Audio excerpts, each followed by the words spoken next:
There's a lot of myths when it comes to shooting better in NBA 2K25. The slingshot effect, shot speeds and how they affect your percentages, rhythm shooting, hot zones, lethal zones, shooting badges.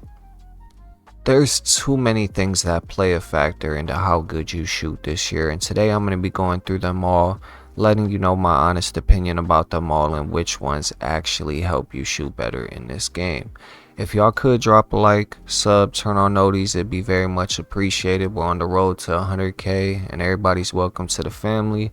Also, if y'all could let me know in the comment section any video requests or ideas y'all might have, and yeah, I got y'all. Now, without wasting no more time, let's just jump straight into it. There's a lot of controversy about this game, probably the most controversy of all 2Ks. And I'm going to just give y'all the facts and my opinions. So, when it comes to the first thing we're going to talk about, which is shot speed and how that affects your percentages, I'm going to pop a picture up from 2K Labs. Now, this is the apparent facts here, that shot speed affects your green window and your make percentage apparently a lot. Now, if you're looking at the pictures right now, you are seeing that if you guys got very quick, which is the fastest jump shot speed, you're looking at 59% compared to normal speed, which is 70. Now that's like a whole 11% gap. Now that might not be a lot, but when you think about all these different, oh, this will give you plus 10%, this will give you plus 5, this will give you plus 6. How much do those things really all add up and play a factor, right? Are you looking for affordable thumbnails? Well, you came to the right place. Make sure you guys check out my shop where I sell 2K, Fortnite thumbnails, accounts, and soon to come artwork done by yours truly. On top of that, I have another YouTube channel where I post Fortnite gameplays, tips, and things of that nature. And I have a Twitch where I will be trying to get consistent with streaming again. So if you guys could show support to any of those, it'd be very much appreciated. And let's get back to the video. So this is the first thing we're talking about, right? Is this shot speed and how this affects your jump shot. And I'm gonna be honest with you guys right now. This one I feel like is a no-brainer, so it's gonna be real quick. But my opinion on this is that I do definitely think, I mean, it's been a thing for a long time. I can't remember what 2K it was, like the exact one. I'm getting old, man, but I can't remember what 2K it was where everybody was running around with 3/4 speed jump shots. It might have been 2K21 or somewhere around that time, but it's been a thing for a while where people knew 3/4 was better than full speed, but I'm not surprised. I mean, when it comes to jump shots, regardless if there's a penalty like losing 11% from going from normal to quick, if you got normal on, you're going to get contested 10 times more because of how long it takes you to shoot, and having a super fast jump shot is very necessary in the comp scene. So regardless of stuff like that, I feel like yes, it probably does give you a pretty good boost if you're open enough to shoot and time it with the cue and learn it with that speed. But at the same time, I do not think it will be effective enough of a boost for you to use it as a point guard in the stage, or just for you to use it at a high level on the game. Maybe wide open spot ups, but you know, I did test out the 3/4. The 3/4 is not bad. Normal, I feel like it's just going way too slow, but 3/4 wasn't necessarily bad. Like I said, if you're spot up, I mean, it could definitely be worth it, and it could be a thing to test out. As a guard, it's just still 50-50 for me. I haven't really decided if I feel like it's worth it or not, but I could see it giving you a boost, but I feel like everybody is still going to stick with the very quick for the fact that, I mean, you want to get contested the least amount. You want to get that shot off as fast as possible. Even if it shrinks your green window, having to do that, that is what's going to help you in those tough situations. So I feel like as far as this myth slash, you know, fact, I don't think it's very unnecessary thing. If you're a wide open spot up, I think you could possibly do 3/4 on your spot up builds if you're just going to sit in the corner and shoot open. But at the same time, at a very high elite level, I feel like you're always going to want to have the fastest of the fastest for what you can get on your build. So that's the first thing. And yeah, man, that's my opinion on shot speeds and how they affect your green window. The next thing is rhythm shooting. Now, rhythm shooting has been another big myth slash fact known from the beginning of the year, is that it's always been apparently better than square.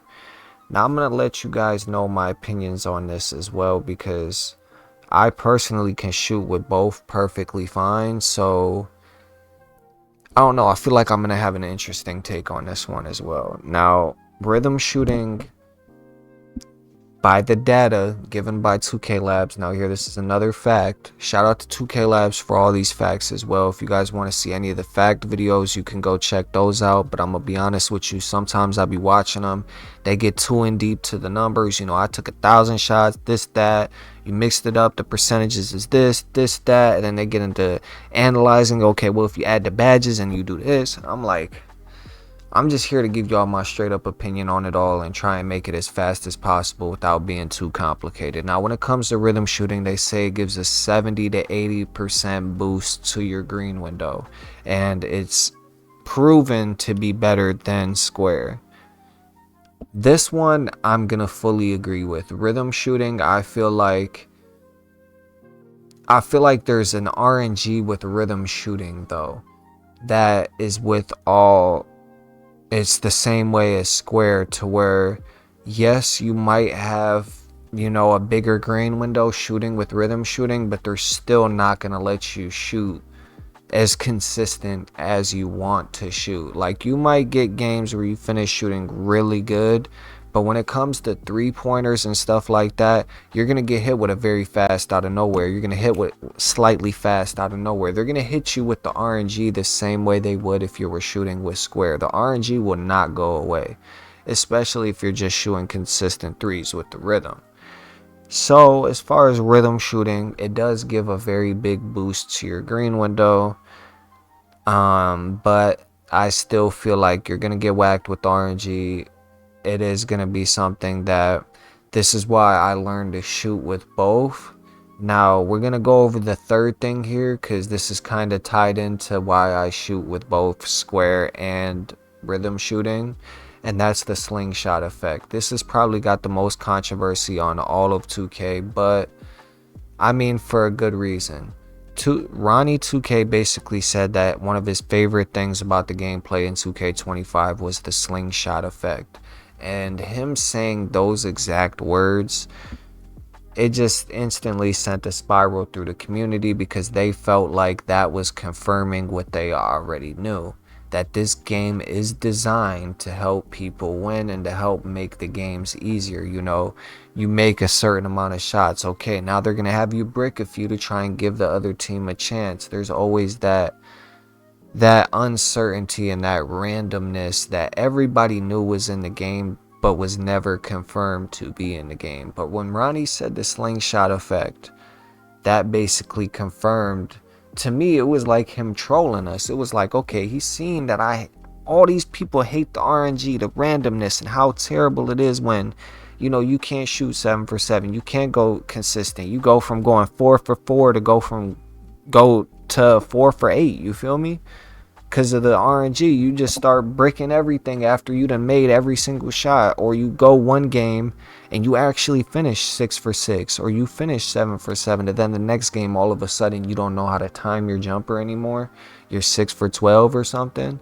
Like, it seemed like he saw everybody complaining about the randomness, the quote-unquote slingshot effect, and then he just rubbed it in the face. It's like, yeah, it's one of my favorite things, you know. That made a lot of people feel like he had confirmed that there is really RNG and there really is a slingshot effect in this game. Now, this is kind of tied into why I use both square and why I use, you know, rhythm shooting. I think this game does not want you, it's not designed for you to do one thing consistently. And I want you to think about that real hard. If you got a 99 steal, you're not meant to get 8 steals in a game. So you're bound to get foul after foul after foul. You might have a 99 steal, you might be reaching at the right time, but it does not matter. The game does not want to let you just sit there, spam the whole game and get steal after steal after steal. Now there is games where you could get hella steals, don't get me wrong, but the game, think about driving dunk, 99 driving dunk. You go into the paint on somebody who has worse defense than you. You know, their defense is worse than your finishing, and you try to contact them 10 times in a row with them under the paint. I bet you the results are going to be super inconsistent, even though it should not be. 3-pointers, you take 100 3-pointers in a row. Even if you got a Zen hooked up to your controller, I promise you it's not going to time every single one of them. That's just simply something that I feel like this game is just, it doesn't want you to do that. But then there's mid-ranges. Mid-ranges feel like one of the most consistent shots in 2K25. And also, with that being said, let me give y'all my honest opinion about all of this, the slingshot effect, how to use it to your advantage and everything like that. Because I'm not going to sit here and, you know, play what if, you know, if it is real, if it's not real. I'm just going to straight up tell you how I feel about this shit. The slingshot effect, I feel like, is definitely real. It might not be real to the extent people grasp at sometimes, where they'll be going 5 for 15, 5 for 20, and they're like, oh, the RNG, the RNG, the RNG. No, bro, you just keep shooting and you keep bricking, bro, and you're not doing nothing else but shooting and bricking, so that's the result you keep getting. But I do think there is randomness all throughout this game, because I mean, just like I told you a second ago, the dunks 50-50, the shooting 50-50, the steals 50-50, the blocks 50-50. If your block is higher, it seems like you get more fouls. If your block is lower, it seems like they want to give you more blocks and less fouls. It does not make sense. Majority of this game makes absolutely zero sense. How a slower jump shot could be better than a faster jump shot. How you got to look at different cues to shoot consistently, because your jump shot speed is going to change every single shot. Bro, the inconsistency and all the different little things you got to add together to try and make something happen is just too much on this game. And that's just straight up how I feel. I feel like the slingshot effect is 100% real, because I done seen it firsthand, and I feel like we've been all playing it firsthand this entire year. And I said this at the beginning of the game, 2K needs to stop dropping these unfinished products. Now, you guys might sit here and say, oh, you know, this is a finished product, this is this is that. 2K hasn't dropped a finished product in a long time, bro. I'm not going to hold you. This is not a finished product. They were changing SIGs on players' builds. They were changing around everything before the game even dropped. For the people who remember, people went to Community Day, made a bunch of builds. After they left Community Day, oh yeah, we're just going to change the badge restrictions for the builds. So all the builds you guys made at Community Day, scrap them. 5.9s, they're changed. This changed. The badge, everything changed. They changed everything after people left, because they wanted to invite people to see what they would do to change the game. It was never finished to begin with, bro. They advertise stuff, they change stuff, and then they sit here and drop 4 SIGs a season. We're not getting a full game at drop, and we haven't got a full game at drop for a long time. Ever since seasons were introduced, ever since SIGs were gate kept, ever since all these problems started happening, all these little changes, all these little implements, oh, 5% this for doing that, 5% this for doing that. They want to turn this into a math contest instead of a basketball game. They want you to add up how much it is to buy a $35,000 hoodie, 35,000 VC hoodie, and a 15,000 VC pair of gloves, with then another 15,000 pair of gloves. This whole game is nothing but math, bro. It ain't nothing. It's so far from basketball. It's insane. But my honest opinion is this, man. Slingshot effect is 100% real. Boost, hot zones, rhythm shooting, slower jump shot. No matter what you do, the game is not designed to help you shoot a certain percent. But if you want my tips on how to shoot like me, because you're probably looking at all the clips, looking at the gameplay, and you're like, man, you know, it is easy to shoot really good on this game. It's just you have to play the slingshot advantage. Now, what the slingshot advantage is, when you're missing shots and when you know the RNG is hitting you, you can't keep doing the same thing. That's the biggest problem. If you see the game is going to make you miss a few shots to give the other team a chance, stop shooting the ball, bro. Go dunk, take a mid-range, get an assist, throw a lob, do something different, because the minute you break that, I'm telling you, it's like the whole game goes back to flowing the way it should be.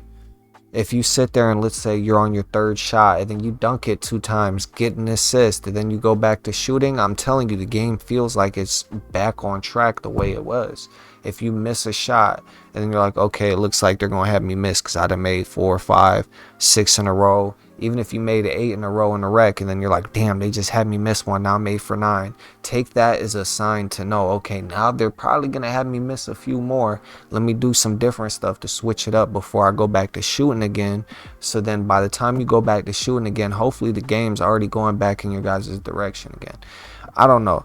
Now, y'all could call me crazy, a conspiracy theorist, whatever y'all might say, but I honestly feel like that is the best way to avoid getting whacked by RNG, because most of these people, if you play stage, like if you play competitive on this game, you will see majority of the guards run behind the screen and take 10 to 20 shots a game, and a lot of them miss a ton of shots. They just shoot through the RNG hoping their big man will get the board. They just shoot because they know the game's gonna make them miss, so the dude gets the board, pumps it right back out, shoot another one, who cares? And that is proof that the slingshot effect is definitely real. The game, the RNG, the randomness, it's all definitely real. Like I said, the best tips I could give you to possibly shoot good at this game, but you know, it's not fully gonna break the RNG, but it's gonna help you get hit with the least amount of RNG possible, is to take advantage of all the things you can. Boost, hot zone, use rhythm shooting.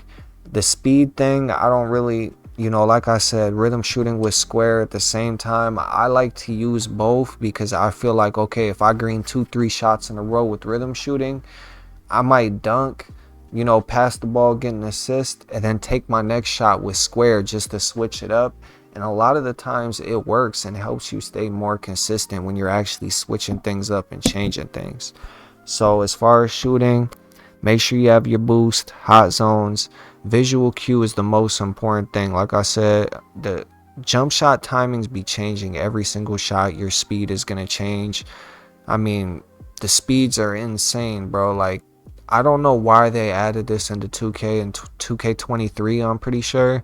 But the multiple different speed jump shots was one of the worst additions in the game. And that is also a huge reason why people like rhythm shooting over using square, because they feel like with rhythm shooting you get a more consistent timing. You don't get all these random weird timings as often as you do with square. Now there is different load ups you are going to get hit with very fast, like I said, but that is one of the big reasons why a lot of people like rhythm shooting over square.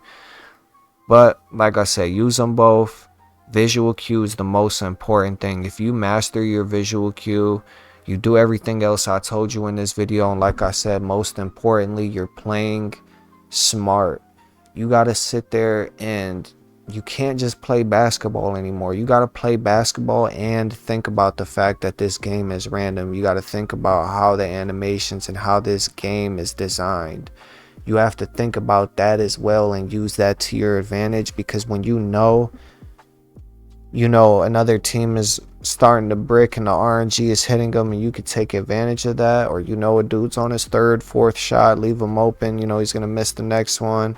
You know, when you know all these different advantages and you know how to play with it, you know, and how to break it, it makes it a lot easier for you to avoid stressing about the RNG, at least because you know when it's coming. And when it does come, you know, okay, right now I just went 8 for 8. I missed a shot. All right, it's time for me to switch it up.